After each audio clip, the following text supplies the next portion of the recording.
तिन्ही सांजा सखे मिळाल्या. संध्या वेळेला तिन्ही सांजा का म्हणतात सांगते. त्याआधी भा. तांबे यांच्या या सुप्रसिद्ध कवितेचं रसग्रहण करण्याचा प्रयत्न केला आहे. लता मंगेशकरांनी गायलेलं भा. तांबेंचं हे भावगीत. सांज हा शब्दच मुळी संधी या संस्कृत शब्दापासून आलेला आहे. संधी म्हणजे दोहोंना जोडणारी, रात्र आणि पहाटेस जोडणारी, दिवस आणि रात्रीस पुन्हा जोडणारी. मग यातली तिसरी सांज ती नेमकी कोणती? खरं तर सूर्य उगवतो त्यावेळी दुसरी सांज होते आणि संध्या समयी तो अस्तास जातो ती तिसरी. पहिली सांज होते ती पहाटेस पूर्वीकडे किंचित फटफटू लागतं. आकाश कोनाड्यातून उजळल्यागत तांबडं होऊ लागतं तेव्हा.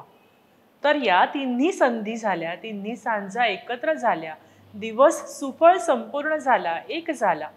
पण तरीही तू आणि मी अजूनही वेगळेच आहोत.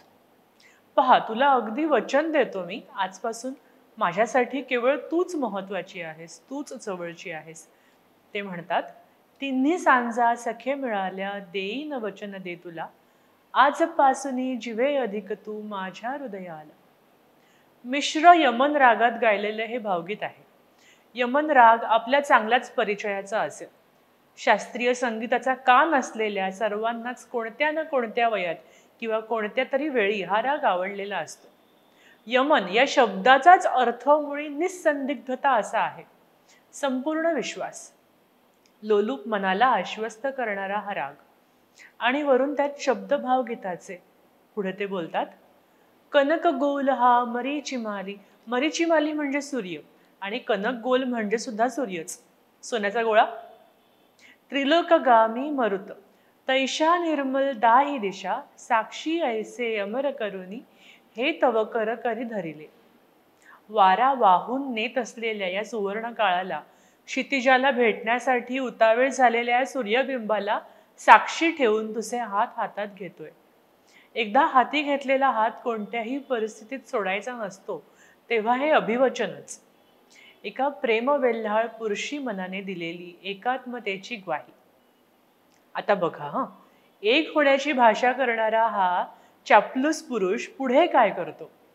तो त्याला हव्या असलेल्या त्याच्या स्त्रीची तुलना कशाशी करतो? तर सौंदर्याशी करतो, त्याला भावणाऱ्या सगळ्यांशी. तांबे म्हणतात, नाद जसा वेणुंत, रस जसा सुंदर कवनांत, गंध जसा सुमनांत, रस जसा बघ या द्राक्षांत, पाणी जैसे मोत्यात, मनोहर वर्ण सुवर्णांत, हृदयी मी साठवी तुझ, तसा जीवित जो मजला. अर्थात हृदयनाथ मंगेशकरांनी या गीताला संगीत दिलंय, त्यातून लता दीदींचा आवाज. कवितेत तांबे आजपासून या शब्दाचा उल्लेख करतात आणि म्हणून याचा काळ शोधावा वाटतो. हे गीत आहे 1902 चे, म्हणजे पहिला चित्रपट येण्याच्याही आधीचे. कधीचा काळ. चित्रपट संस्कृती रुजू लागल्यापासून स्त्री पुरुष प्रेम आपण पाहत आलोय. चित्रपटांमध्ये कसं असतं, त्यापूर्वीचे त्यांचे भावविश्व कसे असेल हे मात्र या कवीच्या कवितेतूनच लक्षात येतं. भा. तांबे हे ग्वाल्हेर घराण्याचे राजकवी होते. ग्वाल्हेर घराणे म्हणजे मुळात रसिक, तेथील राजकवी. काय तो त्याचा थाट असेल.